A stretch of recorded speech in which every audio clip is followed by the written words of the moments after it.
Hey, my loves, welcome to another episode of Insync Toronto. It's your girl, Oyin, and I'm just so excited for today's episode. Listen, first of all, it's our very, very first ever one-on-one conversation, and I'm going to just let her introduce herself. Hi, everybody. My name is Ife. Some people know me as IFE. Some people know me as DCMD. Whatever, pick your poison. I don't know. I'm 31. I live in the GTA. I don't know. Co-founder of Feldos? Okay, co-founder of Feldos. Ife Writes? Ife Writes. She does a lot of things. She's a creative. She also has a podcast, and yeah, let's not talk about that. But I'm happy to be here to talk to you. I'm so happy that you're here. You know, thank you for being here. I know we had a conversation prior, and I told you, girl, we're gonna go deep. And, you know, I needed to just make sure that you were okay with going deep with this conversation. I'm an open book, so let's go. And I love it. So let's just get straight into it. Okay. Who is, I know you have a lot of names. People know as Iron Fair, Ife, is it GMD? DCMD, don't cheese me, dog. Yeah. If you know, you know. If you know, you know. DCMG. Yeah, like, no. DCMD, don't cheese me, dog. Oh, wow. Yeah, I was an angry person in my university days. We're going to talk about that later, if you don't mind. Okay. But let's just go straight to Iron Fair. Ife. Who is Ife? Honestly, who am I? Like, first, I'll say I'm a child of God. Before anything else. I'm a lover. Like, I love deeply.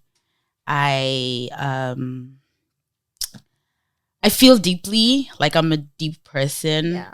But I'm also like, I play a lot. My thing is like, it's never that deep. Everything is never that deep. I'm always gonna laugh at myself when I'm in trouble, when something is tragic. It's the way I cope. But I'm also creative. Like I mentioned, I write a lot on like real experiences, things that I have gone through, and I kind of mix it with like fiction as well, just so that I don't really need people to know what part is me and what part isn't, you know, keep the mystery. Yes. I like that. I sing. What else do I do? Yeah, and I just like, I like to enjoy life, really. Yeah. That's good. So you mentioned that, you know, laughing is a coping mechanism for you. Yeah. And how long has that been a coping mechanism? As long as I can remember. Like my laugh is loud and obnoxious. Some people find it irritating, but I really don't care. It's a beautiful laugh, girl. I don't care. But yeah, I always just laugh. But I've only just started going to therapy, actually, because I realized that I wasn't okay.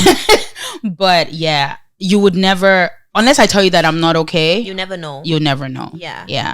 I really like that you literally just said it yourself without me even asking, that you just started therapy. Yeah. So how is that going? Like, what, if you don't mind sharing, what was the eye opener for you to realize, okay, or more Ife, you need therapy? But it takes that one thing, right? I mean, I've been knowing that I needed therapy. Actually, the first time I went to therapy was in university in 2012 or 2013. And at that time, therapy wasn't really like a thing for like Black people, for African, right? It was like a taboo. Excuse me. So, yeah, that was when I first started therapy. Or they used to call it counseling, actually, because school was terrible. And the reason why I decided that, okay, you know what, I needed therapy was 2020 was a difficult year for me. We can get into that later, but excuse me, 2020 was a very difficult year for me. Yeah, like getting out of bed was hard, right? So it was just like little things like that. And I would come online and I would like make people laugh and I would tell stories. I'm also a good storyteller, by the way. Oh, I know. Yeah. So I know. So I remember there was a time when I woke up and I literally cried for like 2 hours. I even recorded myself crying. I know it's really sad, but whatever. Yeah. I recorded myself crying and I'm just like, I am not good. And I started to like pinpoint like what were the underlying issues and what were the things that were making me sad. And it was more than sadness. It was depression. Like, it was one of the things where I was diagnosed with depression in university, actually. Wow. And this is going to be news to a lot of people and my parents. Hi, guys. Hi. But I did tell my dad that I was depressed in 2020. That was the first adult that I told that I was depressed. Yeah. And my dad, being a Nigerian man and being a pastor, didn't tell me, oh, it is well, or oh, you'll be fine. It was more like, I got you. And wow, okay, we just started. That's why I had to go drink, because I'm I can feel it coming. I'm gonna just put this here. So and at the time, my sister was about to get married, and I was having all these aunties asking me, oh, don't you think it's time for you to get married? And damn. I'm just bro, the thing that is paramount for me right now is getting a job, not a man. So all of this is not working for me. And my dad, honestly, I love that man so much. He literally put them in their place. I'm just going to say that. I love that. Until this day, nobody has come to ask me about any man. I love that. And in that moment, I was yo, that was such a dad thing for him to do. And he's done other dad things. But in that moment, I was wow, the emotional support and emotional security that I needed, I got it from him. I wasn't expecting it. And I don't know, something just told me to share with him that day. And I just did. And it's been great. And honestly, and you would think that he would, check on me every day. But I told him, my daddy, I don't need you to message me every day and ask me how I'm doing. Yeah. Once a week is fine. And he does just that. And I love that man. He's a real one still. I did this personality test. Oh, yeah, the traits thing, yeah. And basically, I have this, I think it's called anxious style or something like that. And I also have a fearful avoidant. Yeah. So I was okay, I need to be able to navigate different relationships in my life. Not just romantic relationships, but relationships with my friends, my siblings, even with work and all of that. So, and there were some traumas there, especially from childhood and adolescence, teenage, university. And so we're dismantling all of those and unpacking those in therapy. So therapy, to answer your question, it's been intense, but it's been good. I would recommend anyone to go to therapy. And my therapist is Nigerian. First of all, I want to hold your hands and just say thank you so much for being so vulnerable. I know you Girl. started, but listen, God got you, and listen, God is in this presence, okay? Amen. Yes. Amen. Okay, before we go too deep, because if not, we're gonna just start crying together here. And we need to tackle these questions because we're both crybabies, and I know. I'm gonna go to that place. Okay. But I want to just talk about your siblings really quickly. Okay. Can I just say, and I even have goosebumps just thinking about it. I love your relationship with your siblings. You have 2 siblings. Yeah. It's the way I see it is, your sister is your best friend, and your brother is your baby. That's your firstborn. That's how I basically see the 3 of you. And as you always been like that? Have you guys always been that close from young? No. So growing up, we were never that close.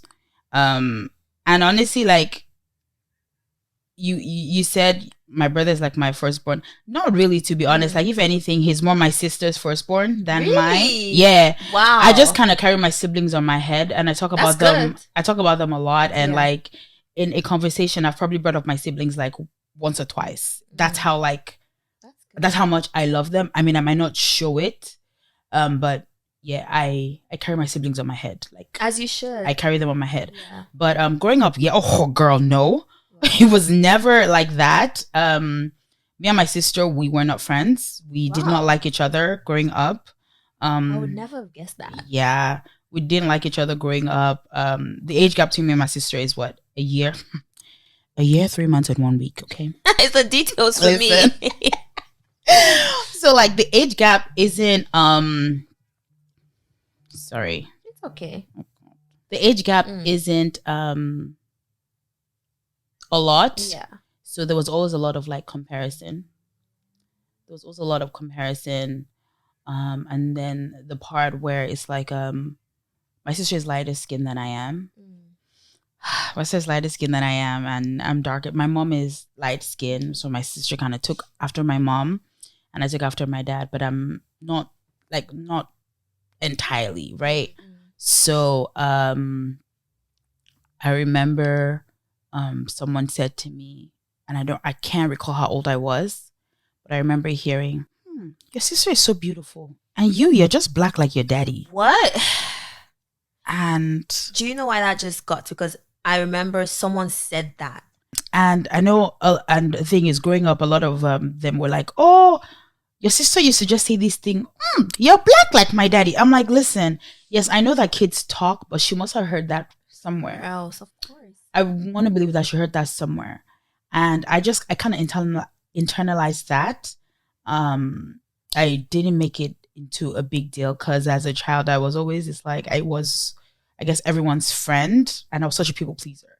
And because of that, like, I remember, like, for as long as I remember, as a child, I was a people pleaser.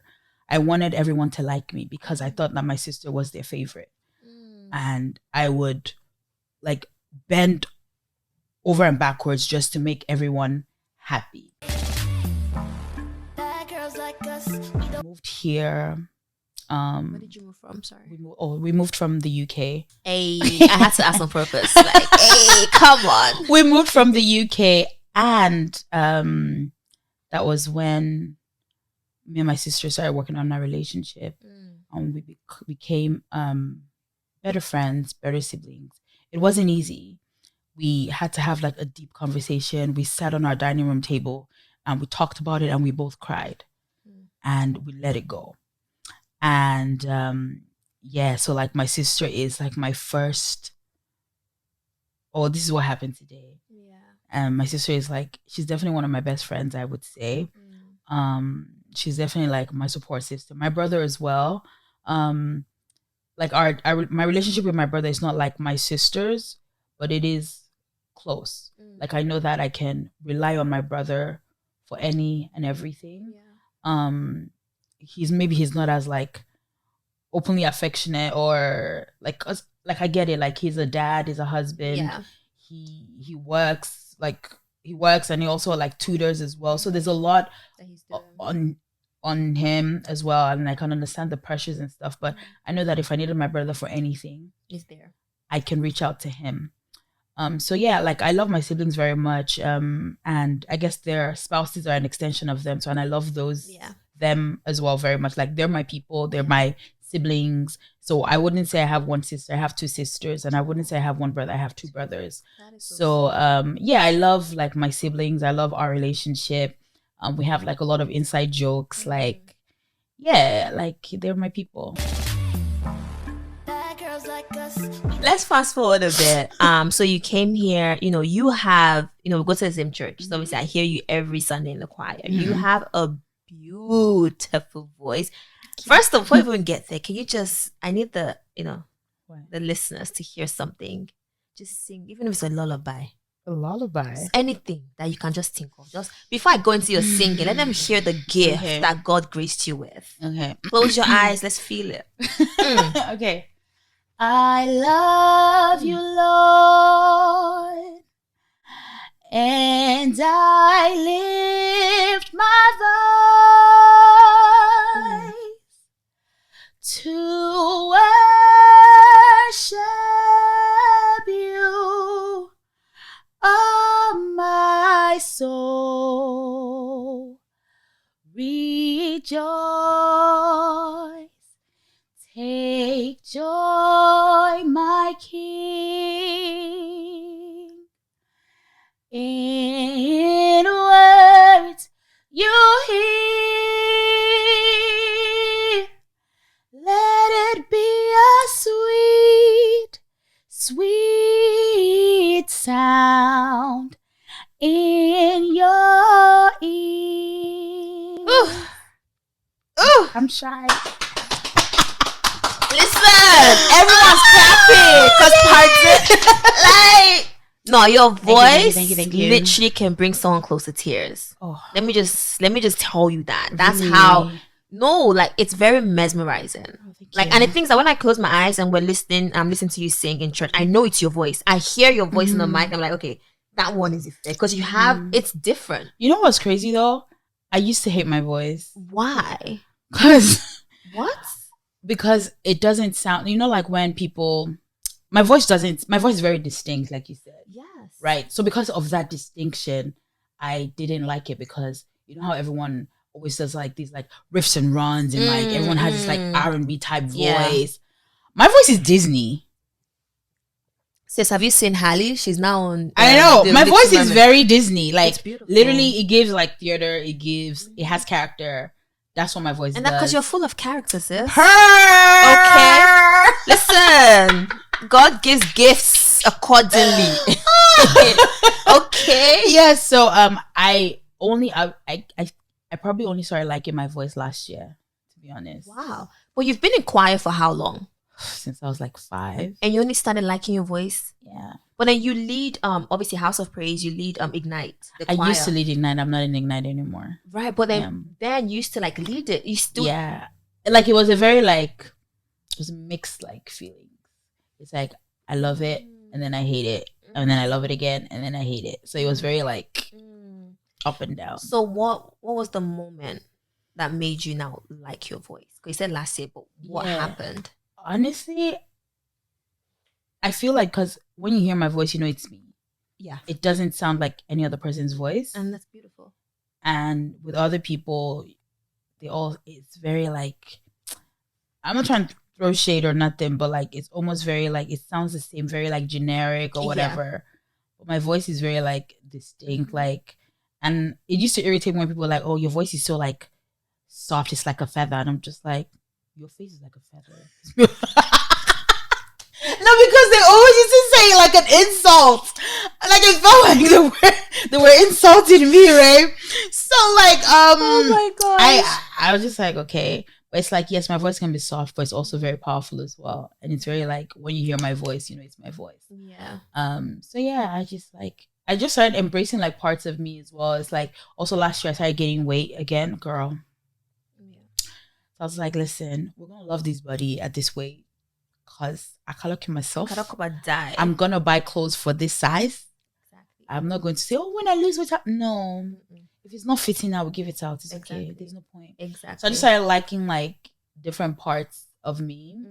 So I fall in love with my talking voice, and so I just started like I have to be like intentional about like liking myself and liking everything about me, things that make me. So yeah, that's so good. And I want to thank you for that. I want to kind of go to 2020 because I know that was one of your toughest. It was a tough year for you. Yeah, you know, and I think you inspired me in 2020, like your faith and your hope, like the way you held on to God, because you were going through like, you know, you're looking for a job and regardless of everything, you are still the happy Ife. Yeah. You are still going to church, happy, smiling. Yeah. So talk to me about your relationship with God and how you still hold on. Like, because 2020, like, you know, I want to know a little bit about what happened to you in that year and how, you know, how did God help you and come through for you? Right. So 2020 was, I mean, I feel like 2020 was hard for a lot of people. Oh, yeah. You know, the pandemic hit.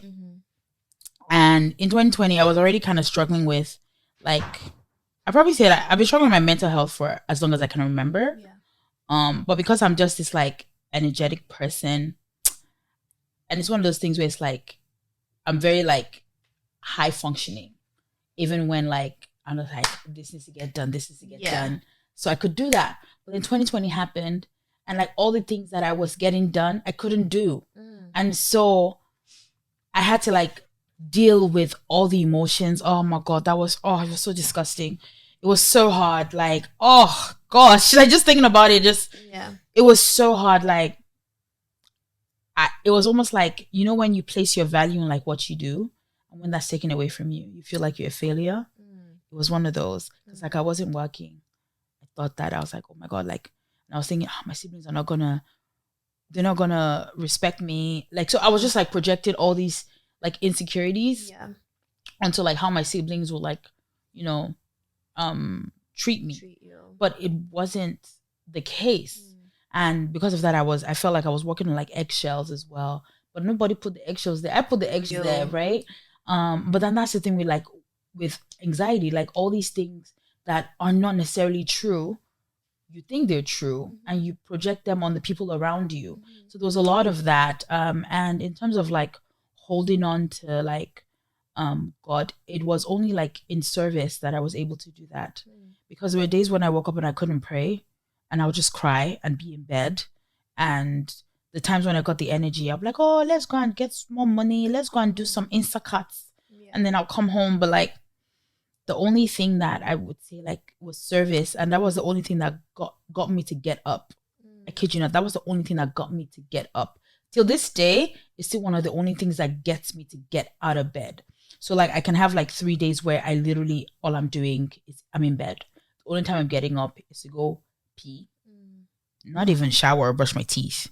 To go pee, and if I remember to eat. Other than that, I'm sleeping. And then the only thing that gets me, okay, we gotta get up. Like, oh, you're scheduled on Friday. Okay, fair. Then I can give myself the pep talk. It's like, you got this, God's got you. You know, no weapon formed against you shall prosper. All of these things. Other than that's like, that's the only thing that gets me up. And then once I'm on that high of service, I'm then able to like transition into doing other things. Like I'm still able to like, wake up and do my devotion and pray and all those things when I get that. And it's not ideal, but hey, it's how it is sometimes. If I'm being honest, it's how it is sometimes. And I don't want to be this person like with my friends, especially, that's always talking about how they feel really sad. So I most likely wouldn't talk about it. And you hear people say, oh, we're here for you and all of that. I'm here for you if you want to talk. I mean, I hear you that you're here, but I'm not going to do that because I know you're going through your own stuff. And I don't want to be that person that is such a burden. And people are going, oh, but like, you're never a burden. Everyone hears that. And everyone it's now a cliche thing. It's so easy for everyone to say, you're not a burden. You can talk to me, this, that, and the third. Can I really? Can I really though? Question mark. Can I really? And when I want to come talk, and the thing is, because I'm very cognizant that everyone is going through their own issues. And so even in the off chance, not the off chance, but in the chances where, I do talk to you and I do lean on you. And when like anxiety creeps up and I tell you that I feel like I'm being a burden, don't get mad at me for that. Don't get mad at me for that and be like, oh, but I'm here for you. Why do you still feel like you're a burden? Reassure me that I'm not a burden to you. But a lot of people lack that intelligence and that tact. It's like if someone is telling you that they feel like they're a burden to you,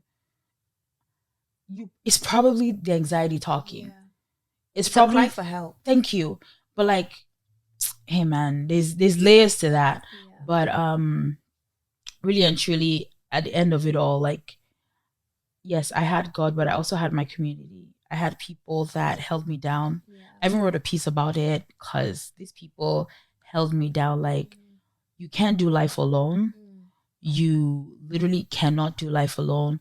Whenever people want to talk about, like, nobody's saying don't be an independent person, but you need a tribe. You need people. You need a village. You need a village.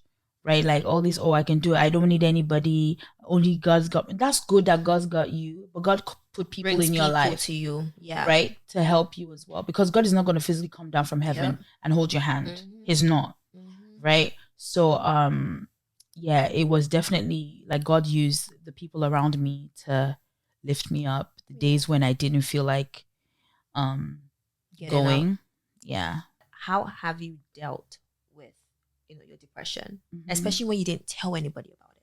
Like, what did you do? Because this can help someone that's actually listening or watching. So initially I knew about it since 2013, and I didn't see anything about it to anybody per se. Like some of my friends knew, but we didn't really like go into detail about it.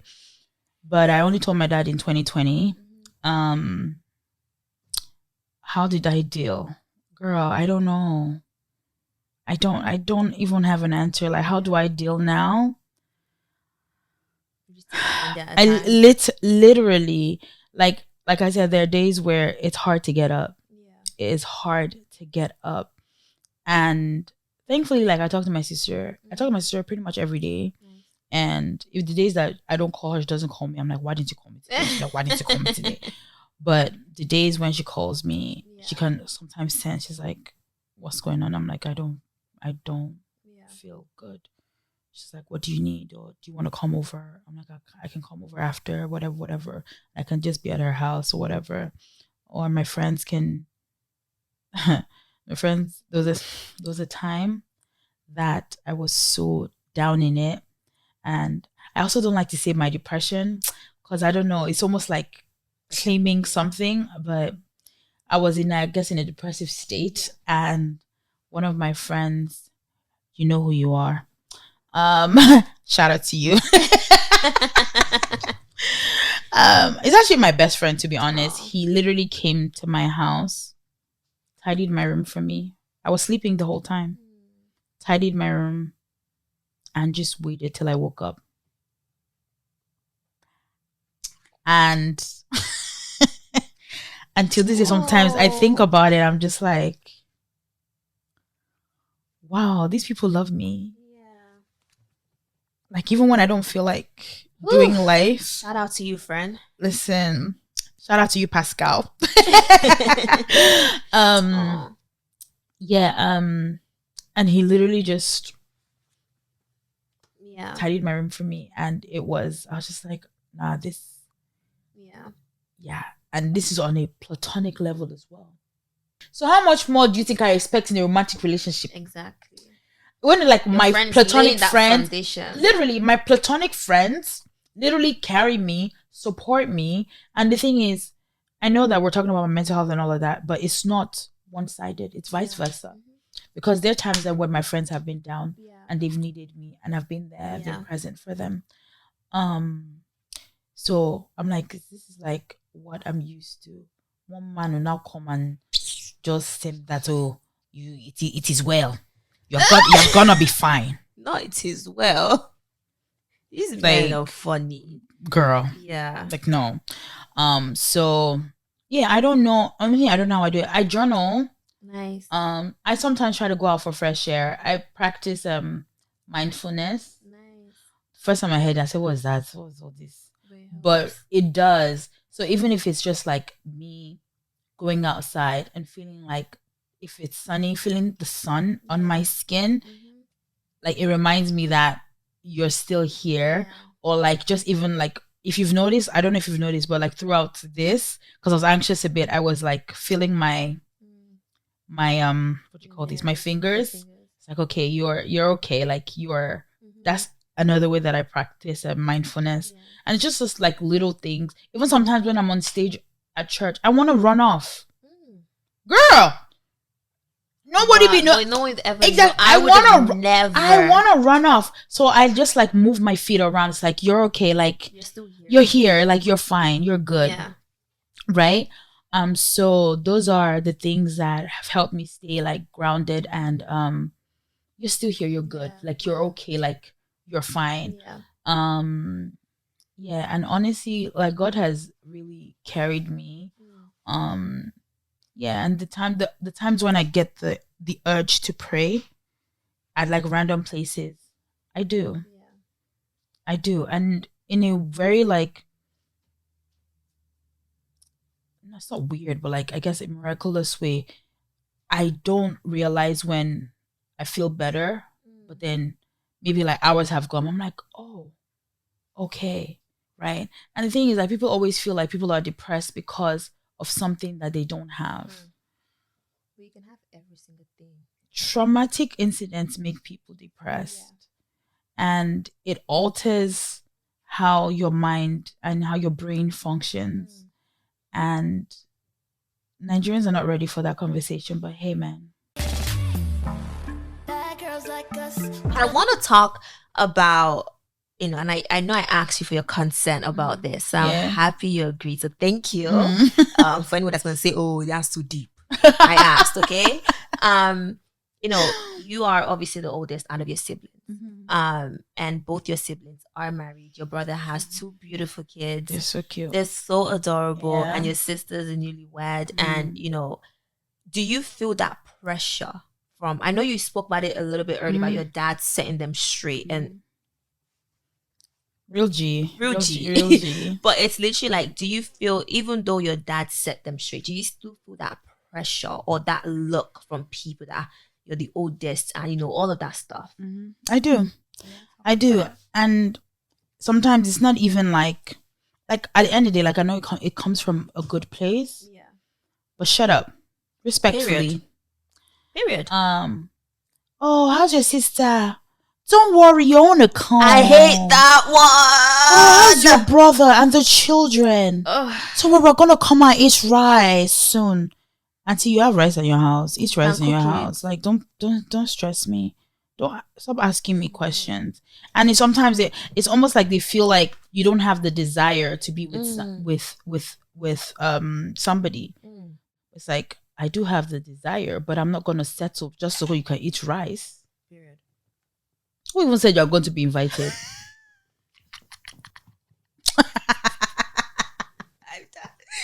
Nobody said that though. So it's very annoying. And so I just always say, I'm like, thank you, auntie. Yeah. Amen. Yeah. But it's very irritating. And the same thing with like my weight. I'm gonna tell you a story. So there's one time one uncle like this was telling me that I gained weight. And I said, uncle, so has your wife. Listen, bass boss, bis. Okay, you give the bass, you get the boss. Because like, simple. What was the reason? Right. What did he say when he said that? He didn't say anything. Because what can you say? Like, what can he say though? And because I said it like I said it in a jokey way. Yeah. I respect that.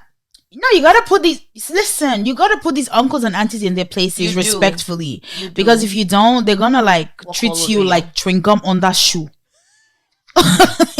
And I'm not a chewing gum on that shoe, okay? I'm not a chewing gum on that shoe. Do you get it? Yeah. So it's like, nah, you gotta serve it hard sometimes. Yeah, it's true. And I know people always be like, oh, you know, Christian thing is like, you don't necessarily, excuse me, you don't necessarily have to like say that, like, just let it go. No, there's some things. Hi and Elsa, bro. There's some things. I know Michelle said like, when they go low, you go high. Yeah, cool. Sometimes when they go low, you go low with bro, I go underground. Okay, you go low with I go underground. God forgive me, but they be trying me. I want to kind of just go back to that question because like I was obviously at your sister's wedding. You were so, like, listen, that was also your wedding deal, okay? Girl, because you were girl, and I love that you were singing when she was walking down the aisle. Yeah, that was so. We told ourselves not to cry. You did well. You didn't cry. I didn't cry, but there was a moment when she was walking down the aisle. She looked at me, and we both looked away because we felt each other. I'm like, nope, we're not crying. Because I was so proud of you. Because you actually did. I'm a crybaby. Because I was expecting overflow. Yeah, no. But you did. But you kept saying, you were like, I haven't cried yet. I'm till so the speech came. You. I'm like, yeah. But no, the thing is, I love my sister very much. Yeah. And she's been through situations with men. Toronto men. They're different species. But God sent her husband a very nice package of a human being. And so I was genuinely like happy for her. I remember one time I think we were going somewhere and I literally just said, and I just started crying. I'm like, I'm just so happy for you that you found your person. And she's looking at me like, I was doing this like, I'm very emotional when it comes to like my siblings and finding love and their persons and all of that, right? So like I was genuinely happy for her, but I was also very like anxious because I knew people were gonna. Exactly. I'm happy that you didn't let those things get to you and you put them to the side. Not even to the side. You you garbage them so you can actually be happy for your sister, because we're human, right? It's normal for you to let those things get in your head, and then before you know it, there's resentment. Oh yeah, for sure. So I'm happy that wasn't your story, and I pray that would never be your Amen. story. No, amen. Like, honestly, dating, girl. Ooh, you've kind of been open about dating, like when you go on dates. Yeah, but open on my close friends. Open on your close, and I was honored. I remember I messaged. I was like, "Oh my gosh, and I took you guys on the journey. Girl, I was on that date with you. Like, I was like, what's coming next? Oh, he got me this. But how's dating for you? Dating is in the mud. Yes. And it's winter. There's mud. There's a lot of mud out there. Do you actually understand? It's soon gonna turn to like slush and all of that. But yeah, dating is not. It's not it. Dating's not for the weak. It's not it. Like, oh my goodness. Yeah, I don't know what else to say, but it's not it. Like, I always just find that men like the idea of who I am. Like, this, like, oh, she's so bubbly, this, that. But honey, listen, half the time I'm in my bed. I'm not as bubbly as I'm not as bubbly as you think I am. I'm dealing with a lot. Like, I'm literally fighting. Like, there's a battlefield in my mind that I have to fight all the time. So it's like, it's not. Yeah. Do you feel like people, not even just guys, like just people in general, they see this bubbly side to you and they think you're never serious? Do you feel like people judge you as like an unserious person? They think I'm an unserious person, but I'm not about to prove to anybody that I'm a serious person. Blank period. If you can't move past the jokey and she's always laughing and she's so loud and her personality is too big and all of this nonsense that they just be spewing from their dirty mouths. Dirty stinking mouth. Then hey man, it's not my place to I like that. To change your mind. I'm not doing that. I used to do that. I'm not doing that anymore. I'm too grown for that. I'm 31. I don't if I try to act in a certain way so that you pick me, then when do I now go back to my normal self? Exactly. And then you're not telling me that, oh, you changed. Uncle, I didn't change you. This is just the real me. You get less packaged. And so for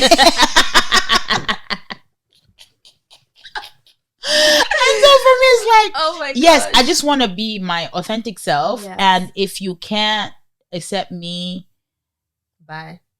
Like, so long, bye bye, honey. Yeah. Like, I don't have time. But obviously, like, I do want to be, and it's not just that it's not just that I want to date. I want to be married. Yeah.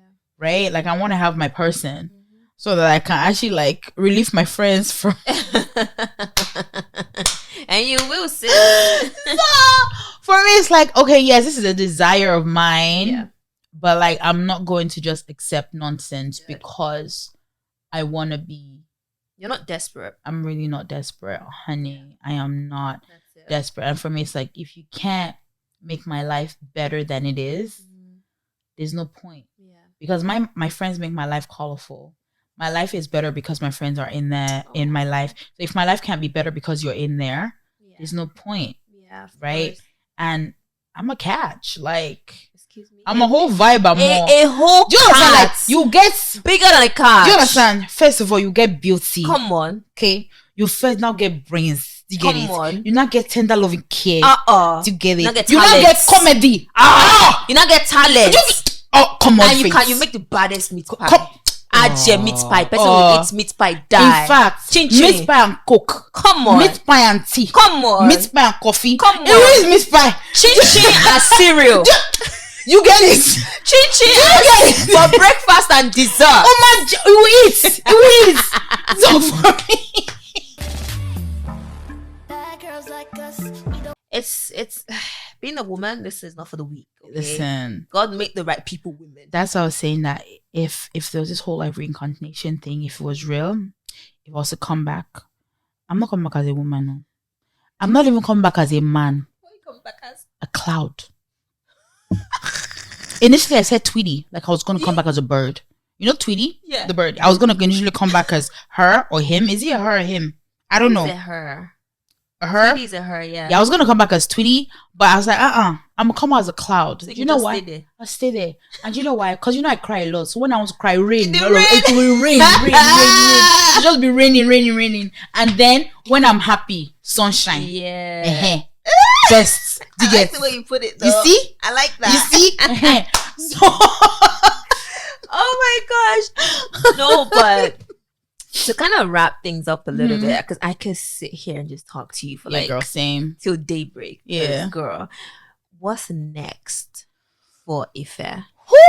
You have IFE rights. And I think I don't know if you stopped, but you need to continue. She hasn't stopped. Good. I have pieces. Good. I just haven't released them yet. Because those things are strong. My favorite piece so far is Take Care. I love Take Care because it's literally like how I interpreted it was like, if you want to cry, cry. Yeah. It's okay to like basically feel the emotions. Just as long as you're taking care of yourself. Like you come first, basically. So what's next for you? So I'm actually working on releasing like a poem booklet. So some of my best poems, I'm gonna put them in a like exclusive. Put them in like an ebook, or that. I don't know if I want it to be printed or like be an ebook yet. I'm still debating, but picking some of my best pieces, and I'm asking all my friends what are their best pieces, and it's not the same for everybody. Some people like Take Care. Some people like Deal. Some people love Black Like My Daddy. Some people like a sister to me. So it's like. Do I just put everything? At this point, yeah. Because it all caters to different people. So yeah. And there's the one I wrote on grief and the one about like falling in love. I think that was that one did numbers. That one did numbers. People didn't know that it was me that wrote it. Wow, the falling in love. The falling in love one is like, I hope that you catch me when I fall. I don't even remember what I wrote, girl, but I wrote something. And people kept sharing it. And I was like, that's my stuff. Yeah. And people were like, I was like, oh, thank you for sharing. Like, oh, you wrote that? I'm like, yeah. They're like, I don't just play. I write. You write too. Excuse me. So yeah, I definitely have other pieces that I am working on. Let's just play a quick game. Let's go. Let's go. Release the tension because I just cried. I shared a small tear, and I'm a hard babe. We don't cry, but it's okay. Like Take Care said. Feel the emotion. It's okay to cry. It's okay to cry. But I'm gonna get you to pick one card. It's Christian culture. Just read what it is and you can just talk about it real quick. Do you believe people must go to physical churches, or can an online church be a good substitute? I'll let you take this floor because you're the guest. Personally, I feel like physical churches are essential for that community. I understand that, during COVID, like online churches, like it blew, but I feel like for that community, for that it's mostly for community, for like, I guess Christians would say fellowship with the brethren, but it is community, right? It's very essential, and for me especially because I serve in my church, just like my favorite day of the week is Wednesday when I have rehearsals. And then, so it's not just rehearsals, like we're gisting, you're catching up with people and all of that. So, so if not for like, okay, it's good to, corporate prayer is always good and all of that. But for me personally, I really love the community of physical churches, and it keeps me accountable in a way. Yeah. I like that. I think thank you. Thank you for having me. For being so open, because you honestly didn't owe me that, but you were willing to be open, not even just for me, but for the viewers and the listeners, because you definitely touched at least one person. Aww. You really, because you touched me, sis. Okay, even your friend I touched me too. No, this is a great way to start one-on-one, and I'm just so happy that it was with you. And thank you. Thanks, girl. We're gonna just wrap it up. Sign out your name. business? What do you want them to know about you? Oh, hi guys. You can sing. My name is sing Ife. the wrap up, Sha. And I don't sing. My name is Ife. You can find me on Instagram. Ife_. No, that's a lie. So we will link it below. Yes. So it's Ife A. So IFEE.A. My writing page is Ife Writes _. What else? Feldos. I guess you can follow Feldos. Please. And yeah, please don't, whatever I see online that I write, that I post on my page, take it with a grain of salt. I'm not a serious person. Okay. And if you want to get to know me, if you want to shoot your shot well, or go home. Period. Point blank period. And it's your girl Oyin. Thank you so much for watching. I hope you enjoyed this episode as much as I did. And if you want to see more of Ife, just send us a message and we'll bring her back for part 2 of this, okay? On that note, it's always love and light here. Thank you so much.